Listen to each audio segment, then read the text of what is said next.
கச்சூர் கிராமத்தில் மாயமான 2 வாலிபர்கள் ஊத்துக்கோட்டையில் கொன்று புதைக்கப்பட்ட சம்பவம் கடும் அதிர்ச்சியை ஏற்படுத்தியுள்ளது.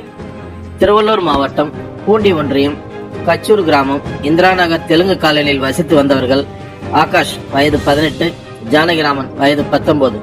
இவர்கள் இருவரும் கடந்த 22ஆம் தேதி முதல் காணவில்லை என அவர்களின் பெற்றோர் பெண்ணலூர்பேட்டை காவல் நிலையத்தில் புகார் கொடுத்தனர். போலீசார் காணாமல் போனவர்களை தேடி வந்தனர். ஊத்துக்கோட்டை ரோஜா தெருவை சேர்ந்த மோகன் மகன் நலம் பாண்டியன் வயது 23 இன்று மாலை ஊத்துக்கோட்டை உரிமையியல் மற்றும் குற்றவியல் நீதிமன்றத்தில் தனது நண்பர்களுடன் சேர்ந்து 2 பேரை கொலை செய்ததாக கூறி சரணடைந்தார். ஊத்துக்கோட்டை போலீசார் அவனை காவலில் எடுத்து விசாரணை நடத்தினர். இதில் ஆகாஷ், ஜானகிராமன் ஆகிய இருவரையும் தனது நண்பர்களான மேற்கு காவாங்கரை மணிகண்டன் வயது 23 மற்றும் 17 வயது சிறுவனுடன் சேர்ந்து கொலை செய்ததாகவும், பின்னர் அவர்கள் இருவரையும் ஊத்துக்கோட்டை பத்திரப்பதிவு அலுவலக சாலையில் உள்ள செயல்படாத நீர்வள ஆதாரத்துறை வளாகத்தில் கொன்று புதைத்து விட்டதாக கூறினார்.